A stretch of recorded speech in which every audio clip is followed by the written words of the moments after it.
Welcome to today's video on Cambridge IGCSE Mathematics 0607 and 0580. The topic for today is functions, where we will be looking at the subtopic composite and inverse functions. When we deal with composite functions, what we are dealing with is combining separate functions together. So I can say I start off with an input of one of my functions. So I would have the input of a function, and I would put this inside a function, and I would generate an output. And instead of stopping here, what I would do is I would take this output and put it as the input of a second function to generate another answer. Now, this is what composite functions basically do. You can have two functions like this, or you can have more than two functions, and that's completely fine. It's still going to be composite functions. Let's look at an example over here. I can say I start off with an input of x, and my first function that I've given as g here, I'm going to say g of x is x plus 2. And I'm going to say my second function, f of x, is, for example, x squared. If I start off with an input of x and I put it into my function g, I can see g is going to add on 2 to my input. So I'm going to get an answer of x plus 2 as the output of my function g. Then I take this output and I would use it as the input of my second function, f of x. So f of x takes an input and it squares it, which means I would get the square of x plus 2. So x plus 2 and this whole thing squared. This is my final answer. So this is a composite function, and how I would denote this composite function is I would say this is a function f of g of x, and this is going to be x plus 2 and the whole thing squared. And you can see in this notation, we would put the first function that we compute as the inner function, and the second function that we compute would come as the outer function. Now, something that you need to remember when we deal with composite functions is that the range of our first function should be within the domain of our second function. Or in other words, the output of our first function should be within the possible inputs of our second function. Another link that we would be able to make here is that f of g of x would not be the exact same of g of f of x. So if the order of your functions change, then your answer or the output is also going to change. And this does not work like multiplication. This g of f of x is going to be different to f of g of x. Now, let's look at an example of composite functions. In this example, it says find the domain and the range of the function g of f. Now, the function f has been given as 16 minus x squared, and g of x has been given as the fourth root of x. Now, to begin with, you need to remember when it says g of f, we're going to begin with the function that's on the inner corner. So we're going to begin with our function f. And we're going to take this function f and use it as the input of our outer function, that's the function g. So I know 16 minus x squared is my function f, and I'm going to use this as the input of my function g. And what this basically means is that in my function g, where I have the variable x, where I have an x term, I would just replace it with 16 minus x squared. So g of f of x is going to be equals to the fourth root of not just x, but now we're going to input the entire function f here. So that's going to be 16 minus x squared. So this is my composite function. And because we need to find the domain and the range of this function, what we can do is we can sketch a graph for this. To work out the domain and the range of that specific function, what we can do is we can go ahead and plot the graph of our composite function. Now you need to remember that the domain is just a list of different input values that we have. And in this case, when you use a graph, this would be the list of our x coordinates. On the other hand, the range is the list of output values that we can have. And when we use a graph, this would be the list of our y coordinates. Now, looking at this, I can see that the domain, or the set of x values, are x values between -4 and +4. So that's going to be my domain, where my x values are between -4 and +4. So I can say x is less than or equals to 4, but greater than or equals to -4, and this would be the domain of my function. On the other hand, when I'm looking at the range of my function, this is giving the list of different y values that we can get. And I can see that for this specific equation, we are only getting y values between 0 and +2. So this would be the range of our function. So I can see this is where our y value is greater than or equals to 0, but less than or equals to +2. And this is the range of my function. There we go. So let's look at other examples that we have with functions. In our first example, it's been given that f of x is 3x plus 5, and we need to work out the value of f of 5. Now, what this means is that our input for our specific function is going to be 5.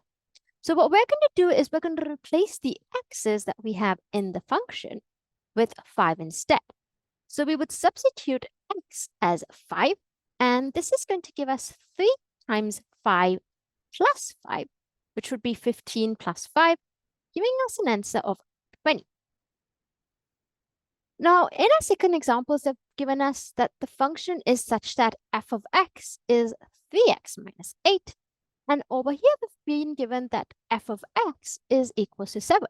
What this means is that our entire function would equals to 7. So instead of saying f of x, I can now replace f of x with the number 7, giving us the equation 7 is equals to 3x minus 8. And we would go ahead and solve for x. To solve for x, I can do 7 plus 8 would be equals to 3x. So 3x is going to be equals to 15. And I can divide both sides of my equation by 3. So we end up with the value of x as 5.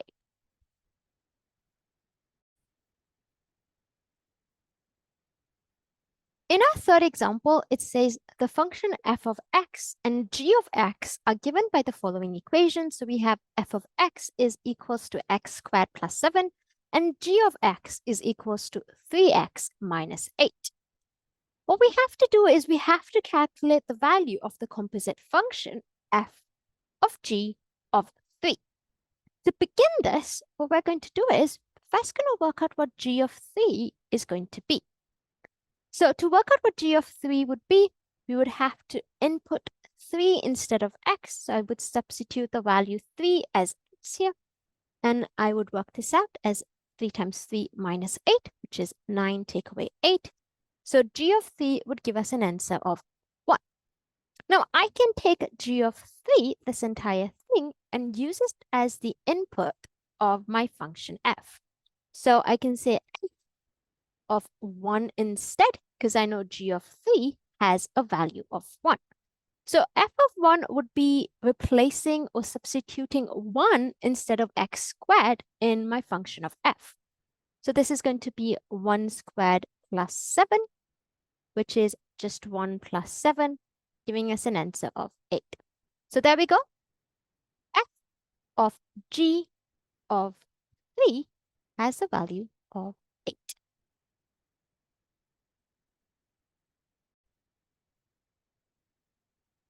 Let's now look at inverse functions. Inverse functions are mathematical operations that are performed to reverse or return the input of a specific function. So say we start off with a function f, and I'm going to say this function f, I'm just going to say we have my domain of my function. And this gives us, or this maps on to separate outputs. And this gives me this set of outputs. And this is done by my function f of x. Now, what the inverse function of f would do is, it can look at these different outputs and then map it on and tell us what the input for this should have been. So this is done by the inverse of my function f. Now, the notation to denote inverse functions is to say f to the power -1 of x. And you need to remember that this does not mean that we are raising the function to the power of -1. It's just a notation to show the inverse function. Now, because of this, because I can see that my inverse function is the opposite of my function, I can say that if I get the composite function, where I'm using my function as well as applying the inverse to it, then I would always end up with the input that I began with. So if I do this and then also perform the inverse function on it, I would end up with the same input that I started off with. So f with the inverse of f is going to give me the input that I began with, which is just going to be x. Now, inverse functions can only exist if the function is a one-to-one function. So like this is a one-to-one function. And the domain of our inverse is in the range of my function. We're also going to look at how we can perform calculations with inverse functions. So our first example here is to find the inverse of our function x plus 4 over 5. The first step that we're going to do is we're just going to replace the function notation f of x with y instead. So I'm just going to rewrite this as y is equals to x plus 4 divided by 5. And our next step would be to rearrange the equation so that x is the subject of our formula. So I'm going to say 5y is equals to x plus 4. And then I rearrange so that x is the subject of the formula, making the equation x is equals to 5y minus 4. Our final step after this is to just replace or swap our x's and y's. So I would take my x's and make it y's, and take my y's and make it x's. So I would have y is equals to 5x minus 4. And this is the final inverse function.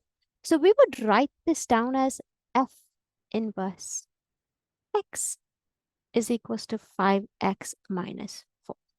So x plus 4 divided by 5 and 5x minus 4 are opposite functions. They are inverses of each other.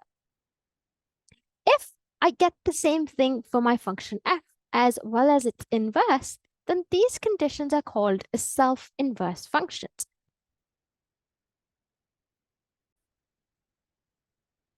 Let's look at another example of inverse functions. In this question, it says, find the value of k that gives the largest possible domain such that the inverse function exists. For this domain, find the specific inverse function.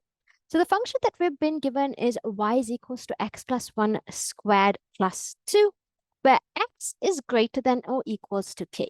And we need to find the value of this k. Now, to find the value of this k, you need to remember that inverse functions can only exist for one-to-one functions. If I plot a graph of x plus 1 squared plus 2, we're going to get a graph that looks like this. In this case, I can see that I do have a one-to-many function. To ensure that this is a one-to-one function, what we would have to do is we would have to look at the vertex of our function. In this case, this is a minimum point that is at -1, 2. And then I would be considering the values that are just on one side of my vertex. Because here they want to get x's that are greater than a value, I would take the x values that are greater than the vertex, or x values that are greater than or equals to -1, making my value of k -1 for this question. Now, to work out the inverse function, we would just use the same steps that we did on our previous question. We're going to write down the function in terms of y and x, which they've already done that for us. The second thing that we would do is we would go ahead and make x the subject of this formula. And after we make x the subject of this formula, we would swap our x's and y's. So we would get the equation of our inverse to be the square root of x minus 2, take away 1.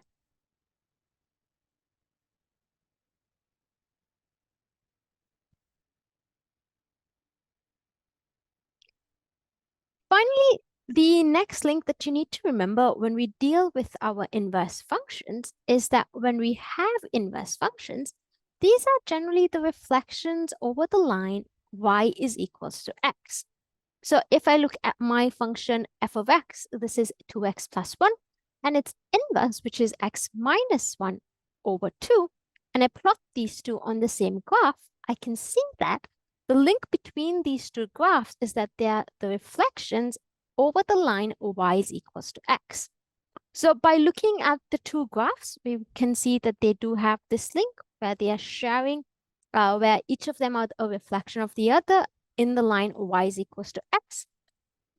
By drawing graphs, we can also reflect them over the line y equals to x to work out what the inverse function should be. And that's all we have on today's video. Thank you.